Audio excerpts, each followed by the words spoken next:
എനിക്കൊരു സ്റ്റാർട്ടപ്പ് തുടങ്ങണം. എൻ്റെ കയ്യിൽ നല്ല ആശയമുണ്ട്. പക്ഷേ ഫണ്ടില്ല. എനിക്ക് സ്റ്റാർട്ടപ്പിനെ പറ്റി ഒന്നും അറിയില്ല. ഞാൻ എന്താ ചെയ്യേണ്ടത്?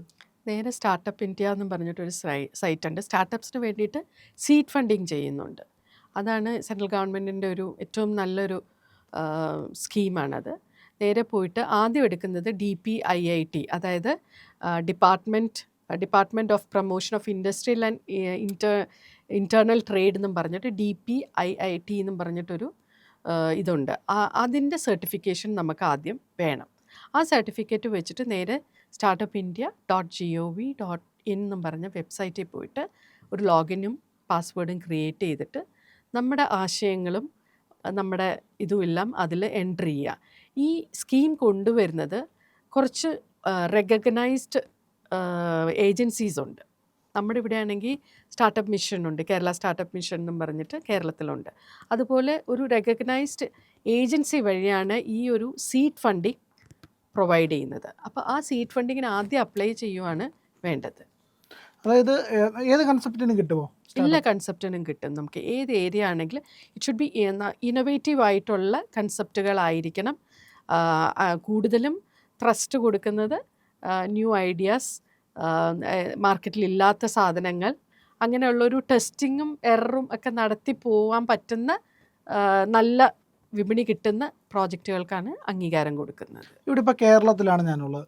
കേരളത്തിലുള്ള എനിക്ക് എവിടെ സമീപിച്ചാൽ ഇതിനെ പറ്റിയിട്ട് സ്റ്റാർട്ടപ്പ് തുടങ്ങുന്നതിനെ പറ്റിയിട്ട് ഒരു സഹായം ലഭിക്കും? അല്ല, ആദ്യം നമ്മൾ ഇതൊന്നും ചെയ്യേണ്ട. ഈ ഒരു DPIIT സർട്ടിഫിക്കറ്റ് കിട്ടിയ സൈറ്റിൽ പോവുക, നിങ്ങളുടെ ആശയങ്ങളും എല്ലാം അതിൽ കൊടുക്കുക.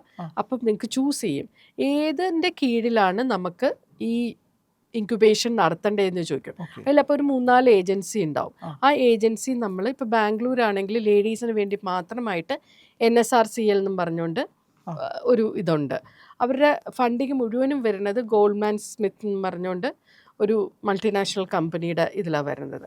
അപ്പോൾ അതുപോലെ സെലക്ട് ചെയ്യുക ആരുടെ കീഴിൽ വേണം നമുക്ക് വരണ്ടേന്ന് ചോദിച്ചാൽ ആ ഏജൻസി ഒരു 2-3 സെലക്ട് ചെയ്ത് കഴിഞ്ഞിട്ട് അതിനൊരു സബ്മിറ്റ് ചെയ്ത് കഴിയുമ്പോൾ അതിനൊരു കമ്മിറ്റി ഉണ്ട്. ഒരു 4-5 പേര് ചേരുന്ന ഒരു കമ്മിറ്റി ഉണ്ട്. ആ കമ്മിറ്റിയിൽ നമ്മുടെ കൺസെപ്റ്റ് ഇവാലുവേറ്റ് ചെയ്തിട്ട് അത് നല്ല കൺസെപ്റ്റ് ആണെങ്കിൽ നമ്മളെ അപ്പം തന്നെ അവർ ഇൻ്റർവ്യൂവിന് വിളിക്കും. നമ്മുടെ കമ്പനി രജിസ്ട്രേഷൻ തൊട്ട് നമുക്ക് പിന്നെ അവർ ഫണ്ടിങ് തുടങ്ങും. അത് ഒരു 20 to 25 lakhs വരെ നമുക്ക് സീഡ് ഫണ്ടിങ്, ഞാൻ പറയുന്നത് സീഡ് ഫണ്ടിങ് തരും.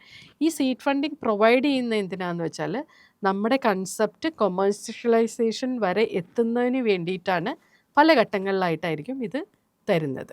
ഓക്കെ, എനിക്കിപ്പോൾ ഒരു കാർഷിക മേഖലയായിട്ട് ബന്ധപ്പെട്ട ഒരു ഉപകരണം, ഒരു യന്ത്രം നിർമ്മിക്കാനുള്ള കൺസെപ്റ്റാണ് എൻ്റെ കയ്യിലുള്ളത്. ഞാൻ ഇതിൻ്റെ എല്ലാ പദ്ധതിയെല്ലാം തയ്യാറാക്കി ഈ വെബ്സൈറ്റിൽ നിന്ന് സർട്ടിഫിക്കേഷൻ നേടിക്കഴിഞ്ഞിട്ട് ഞാൻ അവർ റെക്കമെൻഡ് ചെയ്യുന്ന ഒരു സ്ഥാപനത്തിനാണല്ലോ ഞാൻ സമീപിക്കേണ്ടത്. ആ സ്ഥാപനത്തിലേക്ക് സമീപിക്കുന്നു. അവിടെ ചെന്ന് കഴിയുമ്പോൾ ഞാൻ എന്താണ് ചെയ്യേണ്ടത്? ഓൾറെഡി നിങ്ങളുടെ ഇത് ഓൺലൈനിൽ ചെയ്യുമ്പോൾ അക്സെപ്റ്റ് ചെയ്തിട്ടുണ്ടാവും. അക്സെപ്റ്റ് ചെയ്ത് നേരെ അവിടെ പോയി ഒരു ഇൻക്യുബേഷൻ സെൻറ്റർ നമുക്ക് കിട്ടും. ഒരു ക്യൂബിക്കൽ പോലത്തെ ഇത് കിട്ടും. ലാബുകൾ ഉണ്ടാവും അവിടെ നിങ്ങൾക്ക് നിങ്ങളുടെ എക്സ്പീരിയൻസും കാര്യങ്ങളും ഒക്കെ സ്റ്റാർട്ട് ചെയ്യാം. അപ്പോൾ ആദ്യം നമ്മുടെ കമ്പനി ഫോർമേഷനുള്ള 1 to 2 lakhs സീഡ് ഫണ്ടിങ് നിങ്ങൾക്ക് തരും. കമ്പനി രജിസ്ട്രേഷൻ, പിന്നെ ഈ നമ്മൾ ഇതിൻ്റെ ഉണ്ടാക്കുന്നതിൻ്റെ ലാബ് സെറ്റ് ചെയ്യാനായിട്ട് അതിൻ്റെയൊക്കെ ഉള്ളൊരു സീഡ് ഫണ്ടിങ്ങും ലോഗോ ക്രിയേഷനും അതിൻ്റെ ട്രേഡ് മാർക്ക് എടുക്കാനും ഒക്കെ ഉള്ള ഫണ്ടായിട്ട് ഒരു 2 lakhsോളം നിങ്ങൾക്ക് തരും. അത് കഴിഞ്ഞിട്ട് നിങ്ങൾക്ക് സ്റ്റെപ്പ് ബൈ സ്റ്റെപ്പായിട്ട് അതിനെപ്പറ്റി കൂടുതൽ പഠിക്കാനുള്ള സംവിധാനങ്ങൾ, പ്രോട്ടോടൈപ്പ്, ഇതെല്ലാം ഓരോ ഘട്ടങ്ങൾ മാറുമ്പോഴും ഈ ഒരു കമ്മിറ്റി നിങ്ങളെ ഇവാലുവേറ്റ് ചെയ്തുകൊണ്ടേയിരിക്കും. അതായത് ഒരു മെൻറ്റർ എന്ന രീതിയിൽ ഈ ഒരു ഏജൻസിയിൽ അസൈൻഡ് ആയിട്ടുള്ള ആൾക്കാർ നിങ്ങൾക്ക് പറഞ്ഞ് ഗൈഡ് ചെയ്തുകൊണ്ടും ഇരിക്കും. അതായത് ഞാൻ ഇങ്ങനൊരു പ്രോഡക്റ്റ് തയ്യാറാക്കി, ഇവരുടെ മെൻറ്ററിങ് എല്ലാം കിട്ടി, ആ പ്രോഡക്റ്റ് ഫൈനൽ ഘട്ടത്തിലും എത്തി. എനിക്കിനി അത് ഫാക്ടറി ബേസിൽ ഇത് പ്രൊഡക്ഷൻ സ്റ്റാർട്ട് ചെയ്യാനാണ് ഉദ്ദേശിക്കുന്നത്. അങ്ങനെയാണെങ്കിൽ എനിക്ക് ആദ്യം കിട്ടിയ പൈസ കൊണ്ട് ഞാൻ ഇതെല്ലാം ചെയ്തു, കുറേ കാര്യങ്ങൾ ചെയ്തു. അപ്പോൾ എനിക്ക് വലിയ പ്രൊഡക്ഷൻ വേണം, മാസ് പ്രൊഡക്ഷന് വേണ്ടിയിട്ട് നിങ്ങൾക്ക് നിങ്ങളുടെ ഈ ഒരു പ്രോസസ്സ് കഴിഞ്ഞ് കഴിഞ്ഞാൽ നിങ്ങളുടെ equipment is capable of doing that എന്ന് കണ്ടാൽ നിങ്ങൾക്ക് ഏത് ബാങ്കിനെ വേണമെങ്കിലും നിങ്ങൾക്ക് അപ്രോച്ച് ചെയ്താൽ നിങ്ങൾക്ക് ടേം ലോണും കിട്ടും, അതല്ലാതെ വർക്കിംഗ് ക്യാപിറ്റലും കിട്ടും. നിങ്ങൾക്ക് ഓക്കെ ആയിട്ട് അത് വർക്ക് ചെയ്ത് പോകാൻ പറ്റും. അപ്പോൾ ഈ ലോണിന് ഞാൻ കൊളാറ്റർ എന്തെങ്കിലും വേണോ, അതായത് എന്തെങ്കിലും ഈട് കൊടുക്കണോ? ആദ്യത്തെ ഇതിൽ നമുക്ക് കൊളാറ്ററൽ ഫ്രീ ആണ്. ക്രെഡിറ്റ് ഗ്യാരണ്ടി സ്കീമിലാണ്. ഗവൺമെൻറ് ഇസ് ടേക്കിംഗ് ആൻഡ് ഒരു അക്കൗണ്ടബിലിറ്റി എടുക്കുന്നുണ്ട് ഈ ഒരു സ്റ്റാർട്ടപ്സിന് വേണ്ടിയിട്ട്.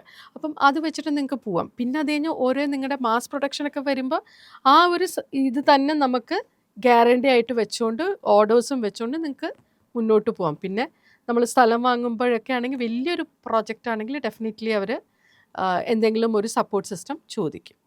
അതായത് എന്തായിരിക്കും നമുക്കിപ്പോൾ എനിക്കൊരു വലിയ പ്രോജക്റ്റാണ് ഉള്ളത്, അപ്പോൾ അതിനനുസരിച്ചുള്ള ഈട് എനിക്ക് കൊടുക്കാനുണ്ടായില്ലെങ്കിൽ ഈ വലിയ പ്രോജക്റ്റുകളൊക്കെ നിന്നു പോവില്ലേ? ഇല്ല, അങ്ങനെയല്ല, നിന്നുപോകില്ല. നമ്മളെന്തായാലും വലിയ പ്രോജക്റ്റ് എടുക്കുമ്പോഴത്തേക്കും നമ്മുടെ കമ്പനി ഉണ്ടാവും, നമ്മുടെ സ്പേസ് ഉണ്ടാവും. അതിനെയൊക്കെ കണ്ടുകൊണ്ടും നമ്മുടെ വർത്തിനെ കണ്ടുകൊണ്ടും നെറ്റ് വർത്തിനെ കണ്ടുകൊണ്ട് തന്നെയാണ് ഓരോ ബാങ്കും നമ്മൾ കേപ്പബിൾ ആണോ ഇത് റീപേ ചെയ്യാനുള്ള ഒരു കൺസെപ്റ്റിൽ തന്നെയാണ് ബാങ്കുകളും ഈ ഫണ്ടിങ് ഏജൻസീസും ഒക്കെ പൊക്കോണ്ടിരിക്കുന്നത്. അതിനൊരു എഗ്രിമെൻറ്റും കാര്യങ്ങളും ഒക്കെ ഉണ്ടാവും. പ്രത്യേകിച്ച് സ്റ്റാർട്ടപ്സ് ആകുമ്പോൾ ഒരു എഗ്രിമെൻറ്റും കാര്യങ്ങളും ഡെഫിനറ്റ്ലി ഉണ്ടാവും. പക്ഷെ സാധാരണക്കാർക്ക് ഇപ്പോഴും സ്റ്റാർട്ടപ്പ് എന്ന് പറയുന്നത് വലിയ അകലെയാണ്. ഒന്നുകിൽ ടെക്നോക്രാറ്റ്സ് ആയിട്ടുള്ള അതെ, ഇല്ലെങ്കിൽ അതെ. ടെക്നോളജി പഠിച്ച ആൾക്കാർക്കായിരിക്കും. ഇത് സാധാരണക്കാരന് ഇപ്പോഴും വിശ്വസിക്കാൻ പ്രയാസമുണ്ട് സ്റ്റാർട്ടപ്പ് തുടങ്ങാൻ കഴിയുമോ? അതെന്താന്ന് വെച്ചാലുണ്ടല്ലോ, സ്റ്റാർട്ടപ്പ് നമ്മുടെ ഇവിടെ കേരളത്തിൽ ഉണ്ടാവുന്ന ഒരു വിഷയമാണത്. അതായത് നമ്മുടെ ഐഡിയോളജി, നമ്മുടെ കൺസെപ്റ്റ് ഒക്കെ ആയിട്ട് നമ്മൾ വർക്ക് ചെയ്യുമായിരിക്കും. വർക്ക് ചെയ്യുമ്പോഴത്തേക്കും അത് നമുക്ക് റിട്ടേൺസ് ഒന്നും ഇല്ലാത്തൊരു വർക്കിംഗ് ആകുമ്പം നമുക്കും ഒരു ഫ്രസ്ട്രേഷൻ ഉണ്ടാവും.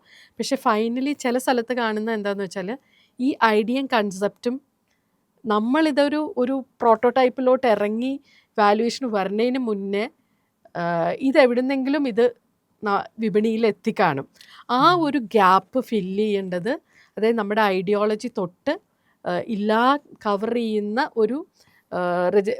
അതായത് നമുക്കത് രജിസ്റ്റർ ചെയ്യാൻ പറ്റണം. ദാറ്റ് ഈസ് മൈ ഐഡിയോളജി എന്നുള്ള ഒരു ട്രേഡ് മാർക്ക് എടുത്ത് വെക്കാൻ ഇപ്പം അതിനുള്ള ഇൻ്റലക്ച്വൽ ഇത് എടുത്ത് വെക്കാനുള്ള ഒരു സംവിധാനം കുറച്ചും കൂടെ സ്ട്രോങ്ങർ ആണെങ്കിൽ എനിക്ക് തോന്നുന്നു സ്റ്റാർട്ടപ്സ് ഇപ്പം എനിക്കാണെങ്കിൽ ഒരു ഭയമാണ്. ഞാനൊരു ഐഡിയ ആയിട്ട് പോയാൽ ഞാൻ ഇത് കൊണ്ടുവരുന്നതിന് മുന്നേ ഇത് ആരെങ്കിലും മോഷ്ടിക്കുമോ, കാരണം ഇൻറ്റേർണലിയും അത് ലീക്ക് ഔട്ട് ആവാമല്ലോ.